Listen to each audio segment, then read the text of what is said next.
Hola, ¿qué tal, amigas y amigos? Bienvenidas, bienvenidos. Soy Tomás González Jorge y me da muchísimo gusto poderles saludar en una emisión más de Agenda, emisión de jueves, emisión de Agenda Económica, de estudios de las finanzas públicas y gasto público y la economía en general, con mi buen amigo, mi estimado Hilario Barcelata, quien, por cierto, todavía seguramente anda festejando que los Dodgers campeonaron en la Serie Mundial. Mi estimado Hilario, te mando un fuerte abrazo. ¿Qué tal, estimado Tomás? Muy buenas tardes a ti, a todos los que nos ven y escuchan. Aquí nuevamente, pues, para estar como todos los sábados en la reflexión y el análisis de la problemática económica. Y pues sí, la verdad es que algo digno de celebrar el triunfo de los Dodgers, que bueno, aunque ya tiene algunos días que eso pasó, pues no deja de generar satisfacción. Pues después de 32 años, por fin pudieron lograr el campeonato mundial de béisbol, y eso abre grandes expectativas a nivel nacional, porque genera una esperanza muy grande entre los fanáticos del Cruz Azul, quienes seguramente... Definitivo. No, digo, si los Dodgers pudieron, ¿por qué Cruz Azul no? ¿Verdad? Bueno, si los fanáticos esperaron de los Dodgers 30 años, pues los Cruz Azulinos quedan como por los 20 y tantos años, creo, ¿no? Algo así, ya ni me acuerdo, pero sí son más de 20, menos de 30. Pero, Oye, sí. Déjame decirte que yo soy fanático del Cruz Azul, así que ahí voy incluido en la esperanza. O sea que ahorita los Dodgers pusieron como un curita en tu corazón deportivo en espera de que también los Cruz Azulinos logran remontar tantos años de adversidad y el ya merito, ¿no? Así es, mira, realmente sí, tampoco soy tan optimista porque la verdad veo dar tumbos a mi equipo, un campeonato sí y otro también, pero bueno, pues lo último que se pierde, como dicen, es la esperanza, entonces ahí seguiremos esperando. Oye, y está bien que hayamos arrancado con ese así más relax este tema del béisbol, porque sin lugar a dudas, yo no sé si antes, pero los Dodgers pues hicieron época con obviamente el gran y el único toro de Chihuahua, Sonora, el Fernando Valenzuela, ¿no? Ahí, yo no sé si ahí se conformó la gran fanaticada de los Dodgers en México, o ya había una gran fanaticada, pero 80, 81 fue la época en que, híjole, los Dodgers penetraron hasta la cocina en México, ¿no? Sí, definitivamente creo que eso fue lo que le dio el gran salto en el gusto del pueblo mexicano, por decirlo de esa manera. Muchos nos inclinamos a ver a los Dodgers, si bien la afición mexicana se identificaba mucho con los Yankees de Nueva York, con Dodgers, bueno, la fanaticada, y sobre todo porque California es un estado donde ha habido una gran migración mexicana, y entonces la inclinación hacia el apoyo a los Dodgers es grande. Y en México, pues, por esa misma razón también, ¿no? Y sí, la afición se volvió mayor cuando, pues, un mexicano llegó a los niveles de excelsitud en la práctica de ese deporte. Por cierto que justamente el último campeonato que había ganado Dodgers era precisamente cuando estaba pichando el Toro Valenzuela, que por cierto no pudo jugar ningún juego porque me parece que se lastimó y no pudo jugar ningún juego de la Serie Mundial, aunque sí fue campeón con Dodgers en aquel momento, ¿no? Y recuperan el campeonato con otro mexicano también en el montículo, ¿no? Exacto, con Urias, ¿no? Que también muy bueno y además promete también convertirse en una estrella mundial del béisbol, ¿no? Entonces, pues sí, hay varios mexicanos. Hay otro pitcher mexicano, que se me escapa su nombre, que también fue uno de los pitchers ganadores de ese último juego. Entonces, me parece que el deporte mexicano, ahí migrante, pudiéramos decir, pues está teniendo gran éxito, y por lo menos pues nos llena de gozo y regocijo cuando las cosas no van tan bien. Pues pensamos, bueno, pero pues hay mexicanos que sí les está yendo bien y están poniendo nuestro nombre, el nombre de nuestro país en alto, ¿no? Perfecto. Oye, Hilario, pues fue una manera muy amable de iniciar el programa hoy, de iniciar este espacio de agenda contigo.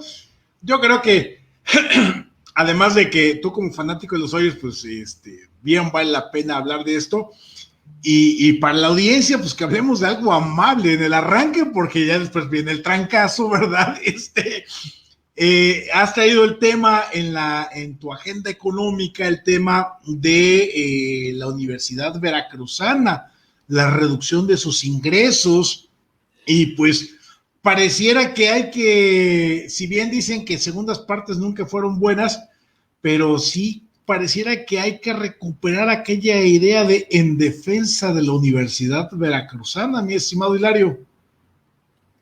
Sí, efectivamente, mira, la situación actual, el cambio legal que hay recientemente por la reforma al artículo 72 de la Constitución, pues es una amenaza para el presupuesto de la UB en el sentido de que pues estaría significando una reducción considerable del presupuesto de egresos de la universidad, toda vez que intenta que se calcule el presupuesto de la UB, que se debe de calcular sobre la base del presupuesto general del Estado, que es el 100%, digamos, del presupuesto de todo, y en lugar de hacerlo contra el concepto de ingresos de libre disposición, que representa solo el 47% de el presupuesto.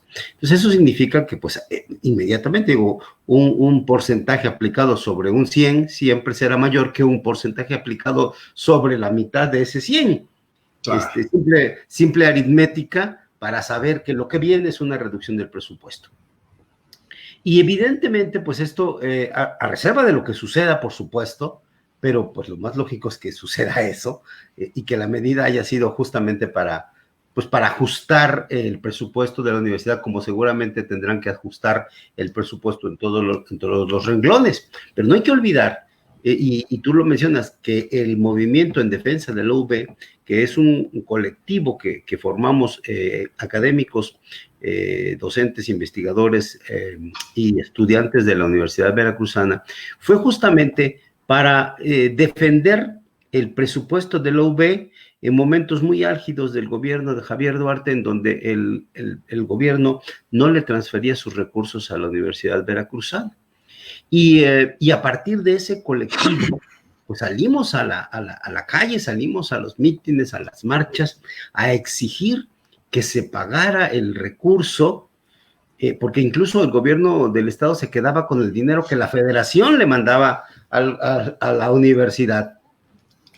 Y entonces nos propusimos, digamos, dos grandes objetivos. Uno, que las transferencias se volvieran tuvieran regularidad y permanencia, es decir, que no parara ya ese flujo de recursos a la UB, y al mismo tiempo fijar un monto determinado del presupuesto de la UB para que ya no hubiera, que ya no obedeciera el monto con el que se financia, ya no estuviera sujeto pues a las decisiones del gobernador, y podría decir en aquel tiempo incluso a los caprichos o arbitrariedades del gobernador, a las disposiciones presupuestarias que hubiera, porque una universidad no puede trabajar con esa incertidumbre. Perdón. Entonces, por eso propusimos desde el colectivo en defensa de la UB que el presupuesto de la UB fuera el 5% del presupuesto total del gobierno del estado. Una propuesta que de manera personal yo elaboré, que de manera colectiva presentamos todos y que se difundió a toda la universidad. Con esa bandera estuvimos incluso, recordarás, Tomás, convocando a los entonces candidatos a la gobernatura en 2016 para que analizaran nuestras propuestas y se definieran en algún sentido sobre esto. Al final, ya en el 2017, con el gobierno de Miguel Ángel Yunes Linares, se pudo lograr en la Cámara de Diputados que se aprobara una reforma constitucional al artículo 10 de nuestra Constitución, para que quedara establecido, no se pudo lograr el 5, pero se logró el 4%. 4% del presupuesto de la universidad perdón, el presupuesto de la universidad se calcula con un 4% del presupuesto general del Estado. Es decir, si el presupuesto del gobierno del Estado es de 100,000 pesos, 100,000 millones de pesos, entonces el presupuesto de la UV será de 4,000 millones de pesos. Pero, pues ahora con esta reforma constitucional, pues las cosas no le van a ir muy bien a la universidad, porque esta reforma estaría echando abajo la reforma de 2017, la reforma que le otorga el 4 sobre el total del presupuesto general. Y esto es algo que, pues sin duda alguna, preocupa, porque si se define de esa manera, pues estaría tan solo para el próximo año, considerando que el presupuesto de la que el presupuesto del gobierno del Estado fuera igual que el de este año, pues a la UV se le estarían dando 2,455 millones de pesos menos de lo que les corresponde, ¿no? Porque si se le calcula ese porcentaje sobre el total, habría que darle 4,600 millones de pesos. Si se calcula sobre el nuevo concepto de ingresos de libre disposición, entonces solo se le darían 2,208 millones de pesos. Y bueno, pues eso corta, por supuesto, las posibilidades de financiar muchos aspectos dentro de la universidad, pero lo más importante, pues pone en riesgo la educación, la docencia y la investigación dentro de la universidad. Híjole, pues es un escenario bastante complicado y qué bueno que a ver, primero, el tema de la batalla contra el literal saqueo por parte del gobierno de Javier Duarte de Ochoa, donde incluso las participaciones de carácter federal que llegaban, se la clavaban, se quedaban con ellas, ¿no? Pues eso motivó a, obviamente, esta parte de que tú dices, el colectivo en defensa de la Universidad Veracruzana, posicionamientos, entrevistas, yo los entrevisté como 3, 4 veces, si no mal recuerdo, ruedas de prensa, de ahí las grandes movilizaciones, Hilario, en donde se llenó el centro de la ciudad de Jalapa, aún con un clima adverso, la comunidad universitaria salió a la calle a exigir justamente el dinero de la Universidad Veracruzana.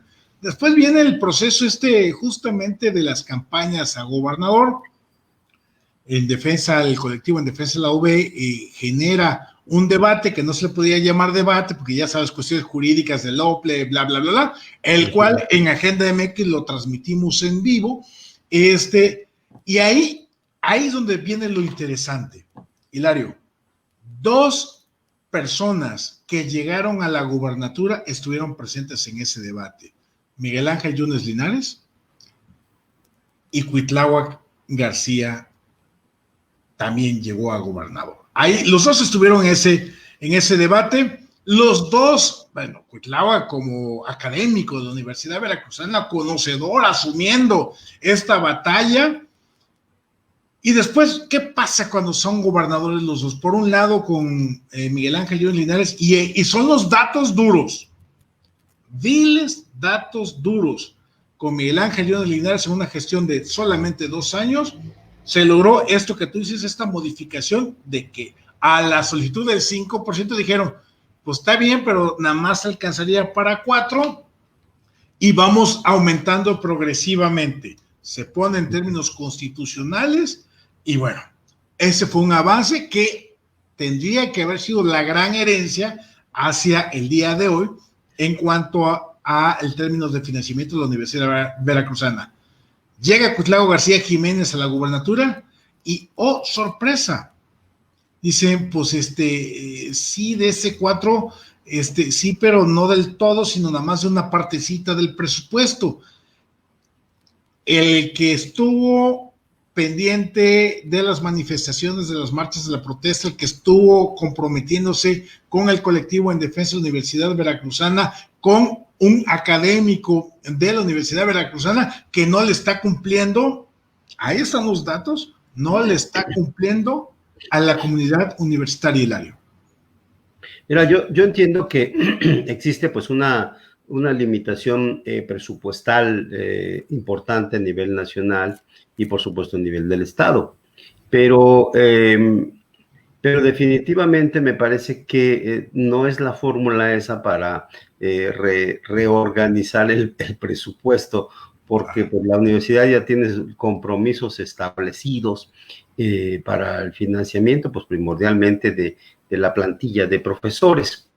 Entonces, pues hacer un cambio, pero además hacer un cambio de esa naturaleza, que además legalmente a mí me parece que tiene un problema muy, muy serio, porque en un artículo dice, la Constitución en un artículo dice una cosa y en el otro dice la otra, dice una cosa diferente, incluso contradictoria. Entonces me parece que hay un problema de definiciones políticas. Si hubo un clamor popular para que se llevara a cabo la reforma de 2017 a favor de establecer un porcentaje determinado del presupuesto y sobre un concepto específico como el presupuesto total, me parece que no se puede desoír años después ese clamor popular. Digo, si hay algo más legítimo, si hay algo legítimo en la Constitución, digamos, pues esta debe ser contada como una de las cosas muy legítimas porque fue resultado de esta movilización estudiantil y de académicos. Hay que tomar en cuenta eso, pero también hay que tomar en cuenta que esa propuesta fue a partir de considerar las necesidades de financiamiento y de mantenimiento del financiamiento de la UV a lo largo del tiempo, es decir, no más sobresaltos para la universidad. Pero bueno, hablando acerca de qué tanto se ha cumplido con ese planteamiento, bueno, la reforma constitucional al artículo 72 de la que estoy hablando y que entra en vigor para el presupuesto del próximo año, es una de los instrumentos que sirven para reducir el presupuesto de la UV, pero el presupuesto de la UV ya es decir, no se ha calculado de la manera en la que está en la Constitución desde 2019. Porque en 2019, dentro de la redacción del decreto del presupuesto de egresos del gobierno del Estado, hay una consideración en su artículo 11 que dice que se va a calcular el presupuesto de la UV sobre la base de los ingresos totales del gobierno, menos los ingresos de los municipios, menos ingresos de los convenios federales, etcétera. Es decir, al 100% del presupuesto le estamos quitando el 28% del presupuesto. Entonces nos está quedando que el cálculo de ese 4% o la fracción que le corresponda en ese año es no sobre la base del 100%, sino sobre la base del 72%. Quiere decir que entonces en el 2019 se le entregó a la Universidad Veracruzana un presupuesto inferior al que le hubiera correspondido si se hubiera tomado al pie de la letra la Constitución, 1,000 millones de pesos menos. Y para 2020, 1,343 millones de pesos menos.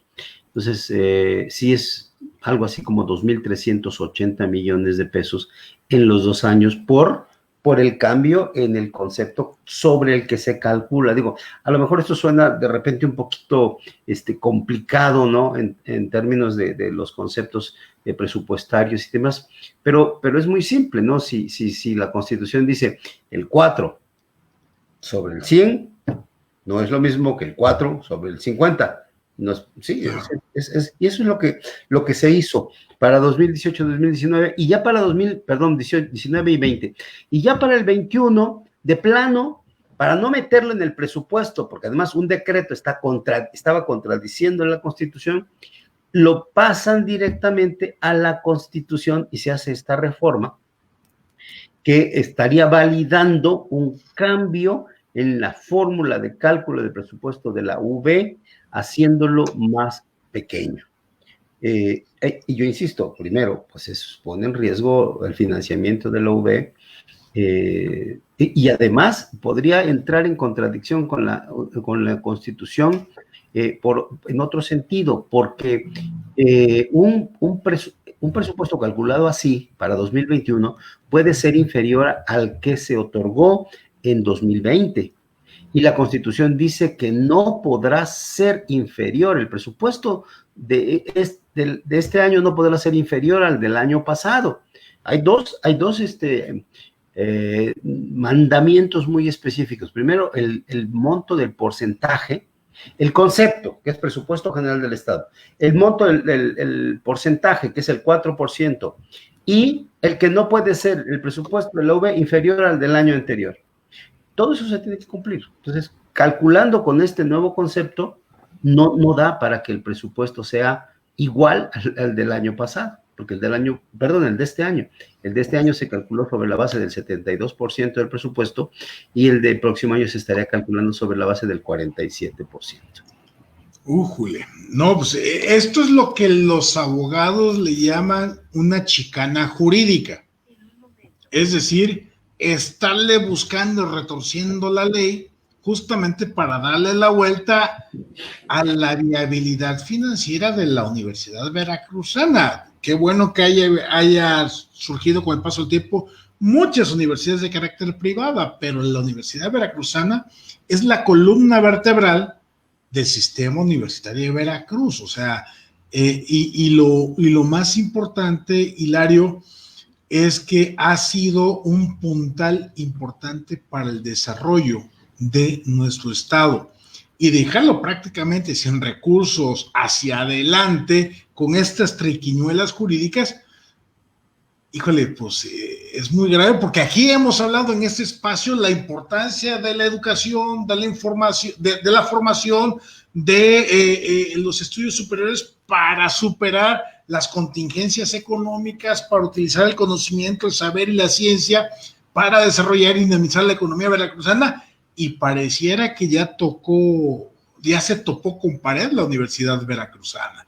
Y eso, pues obviamente, que nos va a meter en una limitante hacia el futuro del desarrollo veracruzano, Hilario. Fíjate que cuando nosotros andábamos en aquella movilización y haciendo pláticas en todas las facultades, invitando pues explicando la problemática e invitando a unirnos para hacer un frente común frente a lo que estaba haciendo el gobierno de aquel entonces. Hablábamos acerca de la necesidad de ampliar el presupuesto de la universidad porque los estudiantes necesitan apoyo, más allá de que la universidad sea gratuita, los estudiantes necesitan apoyo adicional, porque estudiar en la universidad no solo es, bueno, pues ya voy y sí, pero hay que comprar los libros, hay que comer, hay que pagar la pensión, porque pues muchos vienen de fuera, en fin, o sea, hay un conjunto de necesidades que ya las familias no pueden tan fácilmente cubrir si los muchachos, las muchachas tienen que trasladarse de una ciudad a otra. Entonces, hablábamos que al incrementar el presupuesto y al asegurar su crecimiento permanente, estaría en posibilidades la universidad incluso de dejar de cobrar este patronato que tenía, que los alumnos tienen que pagar. Eso es un asunto que se puede discutir, porque a la vez hay alumnos que tienen una mejor posición económica y podrían contribuir. Pero lo importante es eso, porque los alumnos de la Universidad Veracruzana provienen de grupos sociales de muy bajos ingresos.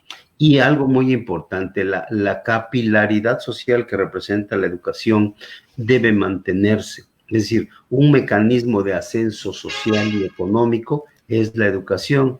En este caso, la educación superior sostiene el desarrollo de las capacidades de las personas para poder, por ejemplo, entrar de mejor manera en el mercado laboral y obtener mejores ingresos. Está científicamente comprobado que a mayor educación, mayores ingresos para las personas. Entonces, por eso la preocupación de luchar por un mayor presupuesto y de crear un instrumento legal que permitiera que se sostuviera en el tiempo, porque en situaciones como esta, Tomás, en la que estamos en la pandemia, los muchachos, muchos han tenido que renunciar a seguir estudiando porque no tienen internet, porque no tienen una computadora, es decir, no tienen forma de conectarse de la manera que ahora se requiere, porque estamos tomando las clases por internet. Yo tengo muchos alumnos que afortunadamente pues pueden cachar señal de internet, a veces sí, a veces no, se les cae, solo tienen su teléfono para comunicarse, no tienen una computadora, a veces ni se puede interactuar bien con ellos porque se les corta, porque no se les escucha, etcétera. O sea, ¿y qué hicieron otras universidades? Bueno, pues proveer de iPads, de computadoras, en fin, el dinero sirve para eso. O sea, por eso una universidad pública debe tener los recursos suficientes, ¿no? Bien administrado, por supuesto, con transparencia, con honestidad, pero siempre pensando en si aspiramos a ofrecer educación de calidad a la manera de los países europeos, necesitamos ponerle dinero a la universidad pública, porque de otra manera no camina. Y la Universidad Veracruzana, pues, recibe un poco más de la mitad de su presupuesto del gobierno del estado. El otro tanto, 45% lo recibe de la federación. Entonces recibe una cantidad muy considerable, cosa que, por cierto, no pasa en otros estados, en donde primordialmente es el recurso federal el que sostiene a las universidades. Entonces, es una necesidad, me parece, en un mundo en el que se requiere preparación profesional para los estudiantes. Otros países, por ejemplo, Estados Unidos para estudiar tienes que pedir un préstamo porque incluso las universidades públicas tienen un costo para las personas. Entonces aquí tenemos un valioso instrumento para disminuir la pobreza, disminuir la desigualdad y impulsar el desarrollo de nuestro país, porque evidentemente la educación transforma y se convierte en mayor productividad y competitividad para todo el país. Claro, y que se hagan los ajustes que se tengan que hacer, pero lo que menos debemos hacer ahorita es andar cortando presupuestos, ¿no? Digo, si, como bien dice, si hay que andar el tema de la transparencia, pues que se haga. Si hay que andar en el tema de la redistribución presupuestal para generar otras prioridades, que se haga. Pero lo que menos podemos hacer es justamente cortar el financiamiento, porque la pobreza, la marginación de una sociedad solamente, única y exclusivamente se puede basar en la educación y en la formación universitaria, Hilario, y eso lo hemos comentado ya varias veces en este espacio. Híjole, pues ojalá y que la comunidad universitaria empiece a tomar nota de esto, que yo creo que eso es lo valioso de estos estudios y análisis que estás haciendo, para decirle a la comunidad universitaria, oiga, ¿se acuerdan cuando luchamos porque Duarte pues, se estaba transando toda la lana? Pues ahora tenemos que seguir peleando por nuestra Universidad Veracruzana, justamente en nuevas condiciones, con un nuevo gobierno que dijo y se prometió y juró y perjuró que iba a recibir la universidad todo el apoyo del mundo, entendiendo las nuevas condiciones y realidades económico-financieras, ya no solamente del Estado, sino a nivel nacional y global. Y hablando de la globalidad de la situación económica, Hilario, pues los Estados Unidos nos tiene en un hilo por aquello del debate de la carrera presidencial. Todavía hasta hace ratito que chequé, pues todavía no se decantaba ante el que parece ser que va a ganar este proceso electoral de manera formal, independientemente que venga hacia adelante un proceso de judicialización por parte de Donald Trump. Es decir, todo para indicar que John Biden, que solamente está a 6 votos electorales de lograr ganar esta contienda, si lo logra, pues seguramente estaremos viendo a un Donald Trump que irá a los tribunales para tratar de pelear un supuesto triunfo que él ha declarado. Sin embargo, a la par de todo esto, pues está la incertidumbre respecto a cómo manejaría la economía uno y cómo manejaría la economía el otro, y además qué impactos tendría para nuestro país, Hilario. Sí, claro, es muy importante considerar, bueno, y cómo va a ser, qué medidas tomará cada uno. De Biden, bueno, ahora platicaremos y descubrir un poco cuál es el plan Biden.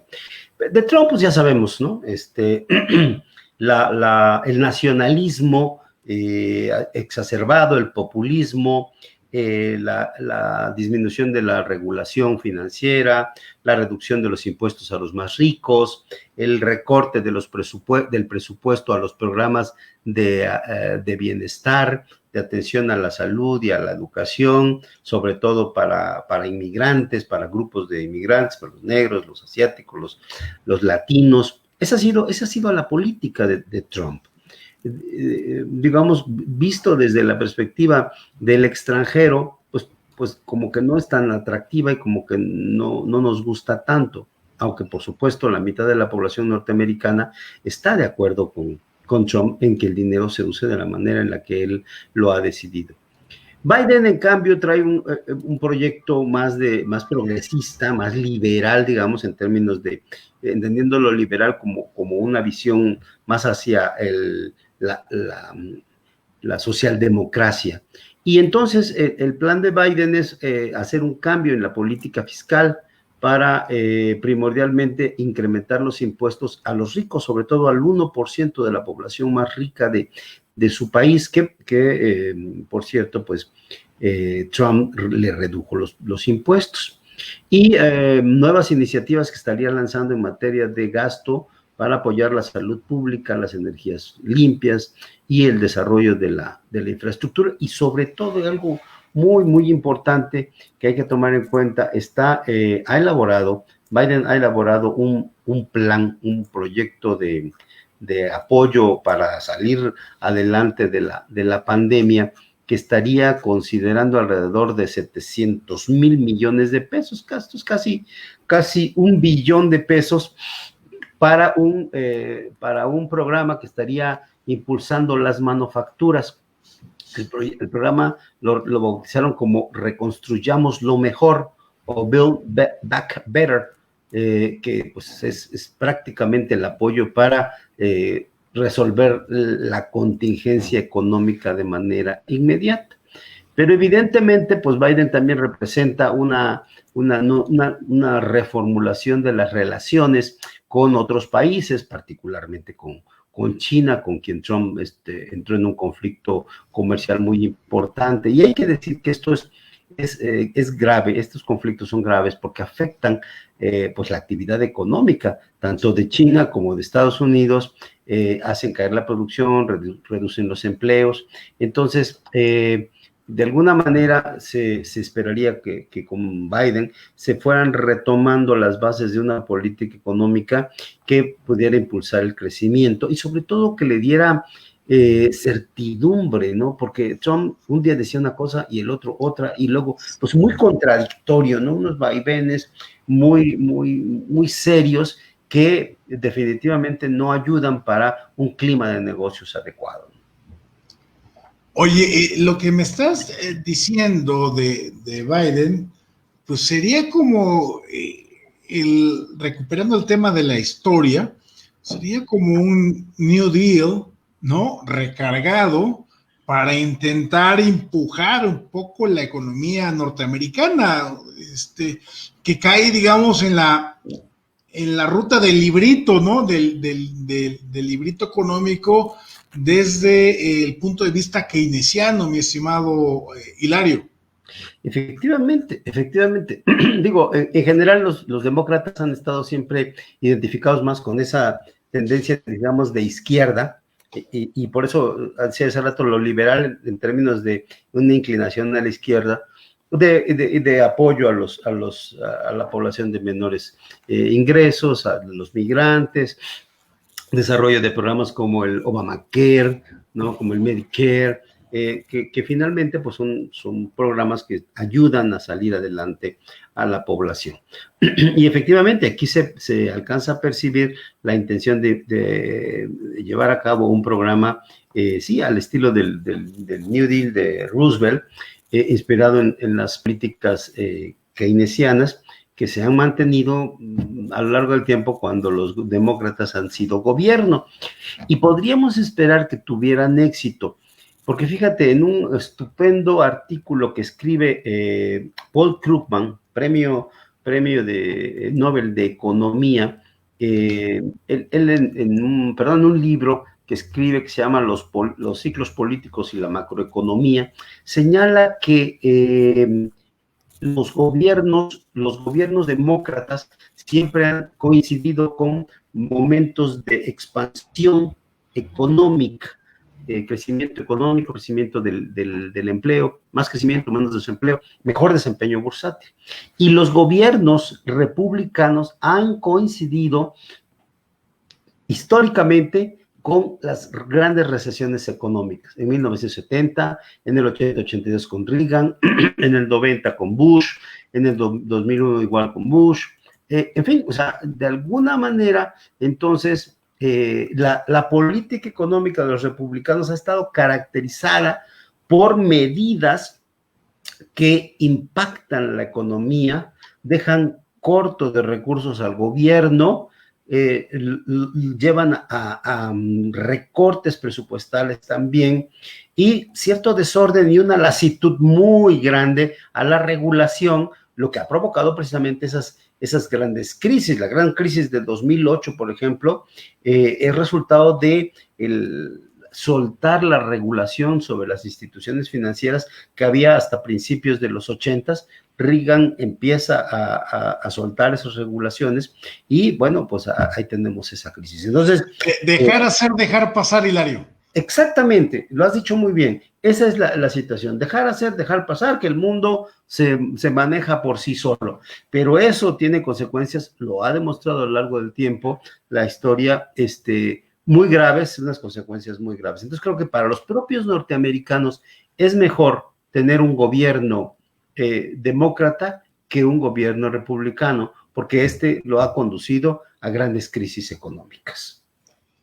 Oye, lo que me parece increíble es la manera en cómo el caso específico del estado de Florida manipularon de tal forma el tema de la percepción, sobre todo la comunidad cubana, respecto a, considerando que el estado de la Florida es fundamental y clave en esta batalla electoral, diciendo que John Biden era socialista o comunista, picándole al ADN de los cubanos que vienen justamente o que llegaron a la Florida huyendo del régimen castrista en Cuba y que por tradición oral se lo fueron compartiendo a sus hijos, a sus nietos, a sus bisnietos, de que, y es que nosotros venimos huyendo del socialismo y del comunismo y bla, bla, bla.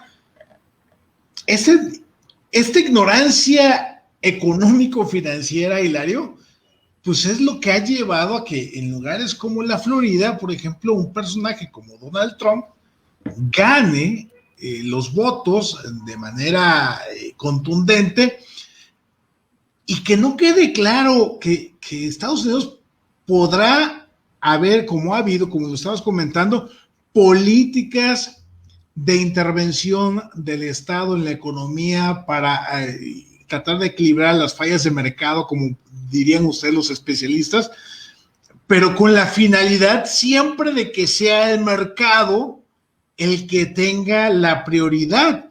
El Estado está para, digamos, reforzar esa parte, ¿no? Pero hay quienes todavía dicen, no, es que son comunistas, que son socialistas, y nos habla de una gran ignorancia en materia económica. Sí, por supuesto, un radicalismo muy grande, una ingenuidad y una candidez muy grande también en unos y otros casos.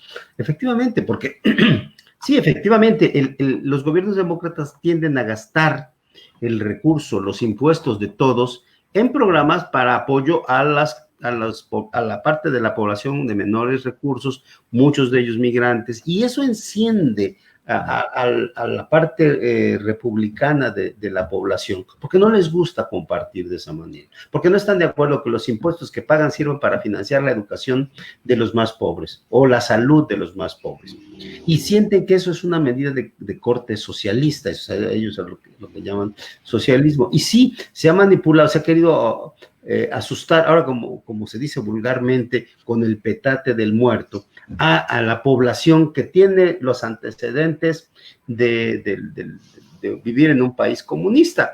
Hoy más temprano escuchaba una entrevista que le hacían a una joven rumana en CNN, y decía que, bueno, pues que ella tenía la referencia en su país, las cosas que pasaron, el comunismo que hubo, y que no quisiera que este país tan maravilloso pudiera caer en eso. Bueno, la muchacha no tenía ni edad para recordar lo que fue el socialismo en Rumanía, y por supuesto que una cosa de esa naturaleza nunca pasaría en Estados Unidos. ¿Por qué? Pues porque, vaya, las cuestiones son moderadas, hay una inclinación hacia una transformación social para mejorar el bienestar de los más atrasados, digamos, pero eso no significa que se van a renunciar a mantener dentro de del capitalismo a Estados Unidos, ¿no? O sea, es un exceso, pero es parte del discurso para atacar a los demócratas siempre. Recordarás que también a Obama en la campaña y durante su gobierno lo acusaban de ser socialista, de llevar a Estados Unidos al comunismo. Siempre es el recurso de los republicanos meter miedo en la población sobre algo que finalmente no va a suceder. Pero también es cierto que independientemente de que esto no represente ir al comunismo, gran parte de la población no está de acuerdo con que se apoye a los grupos, a los pobres de Estados Unidos, ¿no? A los grupos más rezagados, porque la gente dice que no, tienen este principio de que cada quien de acuerdo a su mérito, y que ellos no han hecho mérito, entonces no tienen por qué llevarse esa porción de la riqueza para atenderlos en materia de bienestar. Sí, pero finalmente, Hilario, pues el apoyo a los sectores marginados, pues todavía la pobreza en los Estados Unidos sigue siendo un problema de carácter individual y no un problema de carácter social, como lo tenemos en México, con cerca de entre 50 y 70 millones de pobres, de alta pobreza o pobres medianos, digámosle así, ¿no? Aquí sí es un problema de talla social, de talla nacional. Allá en Estados Unidos, digo, apoyar a ciertos sectores que finalmente sirven para seguir dinamizando, seguir incorporando o tratar de incorporar a estas personas al empuje económico de los Estados Unidos, pues pecata minuta, ¿no? Bueno, la realidad es que desde los 80s ha habido un proceso de desigualación social muy grande, tanto en Estados Unidos como en el mundo. Hay que considerar que, bueno, el gobierno de Ronald Reagan bajó los impuestos, el impuesto sobre la renta, que la tasa más alta que se cobraba era del 80%, y la redujo hasta el 40%, y redujo obviamente los recursos que el gobierno había utilizado desde Roosevelt para apoyar el desarrollo social de Estados Unidos. Entonces, esa desigualación sí ha llevado a una concentración muy grande de la riqueza en el 1% más rico del país, mientras que el resto de la población, pues, ha visto caer su participación en el reparto de la riqueza nacional, dejando fuera la clase media, ¿no? A la población que pudiera tener ingresos arriba de los $100,000 al año. Bueno, pues de ahí para abajo, para ser pobre en Estados Unidos, con $20,000 al año, ya eres pobre, y eso realmente te alcanza para muy poco. Acá en México, por supuesto, $20,000 al año, pues sería una cantidad que te sirve para vivir relativamente cómodamente, ¿no? Entonces, ya clase media bien ajustada, tranquilamente, ¿no? Exactamente, sí, es una situación diferente, pero el costo de la vida en Estados Unidos es muy distinto, y las necesidades que hay que satisfacer. Entonces, me parece que sí hay una porción de la población muy grande en Estados Unidos que se ha empobrecido y que sí requiere ese apoyo para poder resolver múltiples problemas que incluso han empobrecido, como la política de endeudamiento, el endeudamiento estudiantil, ¿no? Los estudiantes se han endeudado para estudiar, luego no han podido terminar los estudios, y andan cargando la deuda, pues de por vida porque no tienen manera de pagarla. Son instrumentos que incluso Obama quiso resolver este asunto para reducir esa deuda. Biden trae un programa para reducir las deudas estudiantiles, y ese instrumento de no resolverse empobrece a la población, porque, digo, incluso aunque logren terminar la universidad, luego se pasan 5 o 10 años pagando el crédito, ¿no? Eso es increíble. Entonces, creo que si la educación, mira, vamos al mismo tema, si la educación debe de garantizarse, pues debe de haber apoyos importantes para que los estudiantes no caigan en una situación de esta naturaleza y el país pueda potenciar su crecimiento. Sí, porque no hay nada peor que profesionistas caídos en la insolvencia. Digo, siempre la insolvencia es un problema, pero tu inteligencia, tu gente profesional, los que van a sacar adelante la economía, pues los tienes en carácter de insolventes, sin empleo muchas veces, porque están pensando cómo le hago, y pues se vuelve un círculo vicioso, mi estimado Hilario, que los ha llevado al donde están justamente en esos momentos los Estados Unidos, y que bueno, yo creo que pudiera ser esto un parteaguas en la historia de los Estados Unidos. Vamos a ver qué tanto se deja, sobre todo este 1% que estamos viendo que el sector pro-Trump es el 50% de la población. Ahí están los datos, ahí están las cifras en los Estados Unidos a través de esta votación. O sea, caray, que un personaje como Donald Trump reciba todavía este apoyo popular, confieso que me sigue sorprendiendo. Sí, por supuesto, porque no solamente es la coincidencia ahí en el no ayudemos a los pobres, no desperdiciemos nuestro dinero ahí, porque ahí el pensamiento republicano en la población es muy radical en ese sentido. No hay que olvidar también otros aspectos no económicos que tienen que ver, por ejemplo, con la posibilidad de utilizar armas. Que los republicanos siempre han apoyado esta situación, y el hecho, o sea, muchos de los republicanos defienden a su gobierno y defienden a sus candidatos republicanos justamente porque son pro armas, y es población que tiene un arsenal en algunos casos en sus casas. Entonces, bueno, sí hay otros aspectos en donde también la perspectiva de las políticas públicas que implementan los gobiernos republicanos apoyan o encuentran gran cantidad de simpatizantes en la población. Por eso es que vemos un 50%, pues si no todos son ricos. Claro, los ricos, por supuesto, están de plácemes con un gobierno republicano, pero los no tan ricos, o de plano, incluso hay republicanos que no necesariamente pertenecen, digamos, a la clase media, pero aún así... Hilario, mexicanos pro Trump haciendo campaña.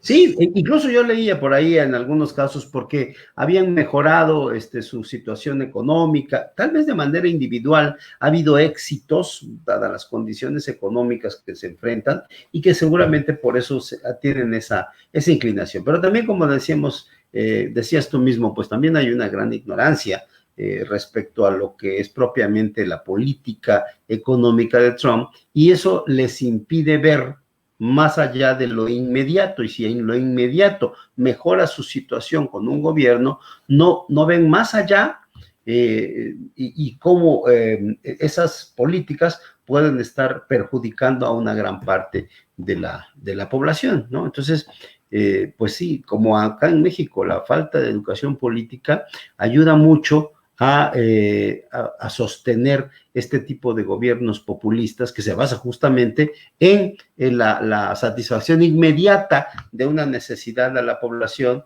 y sin que esta población vea el trasfondo de esas medidas y el perjuicio que puede causar en el crecimiento económico y en el empleo de todo el país. Pues ahí están los datos, las cifras, los temas, mi estimado Hilario. Hoy iniciamos de manera muy amable el programa, pero bueno, ya cuando caemos en la realidad real de los números, las cifras y la economía, híjole, pues ya cascabeleamos, pero bueno, siempre fue gustoso iniciar de una manera distinta este espacio. Mi estimado Hilario, ¿algún último apunte?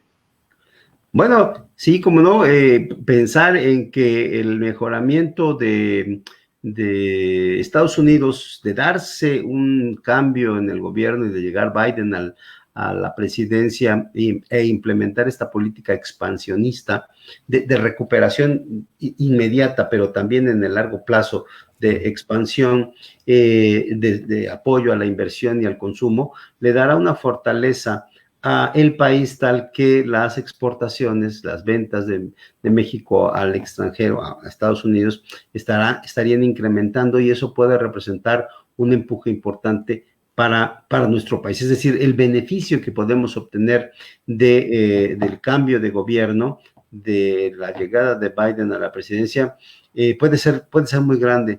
En ese aspecto, en el trato entre presidentes y, bueno, del presidente al pueblo de México, y sobre todo en la certidumbre de las medidas que se van tomando hacia nuestro país. Y en una última cuestión, lo más que creo que no hay que perder de vista, en la necesidad urgente de hacer un acuerdo migratorio para darle certeza al tránsito de trabajadores entre países al estilo europeo, porque no se puede seguir viviendo en esta vecindad en donde una persona con necesidad de trabajar tiene que arriesgar la vida para buscar un trabajo, cuando el otro país tiene necesidad de mano de obra de la calidad que tenemos en México. Entonces, un acuerdo migratorio es necesario.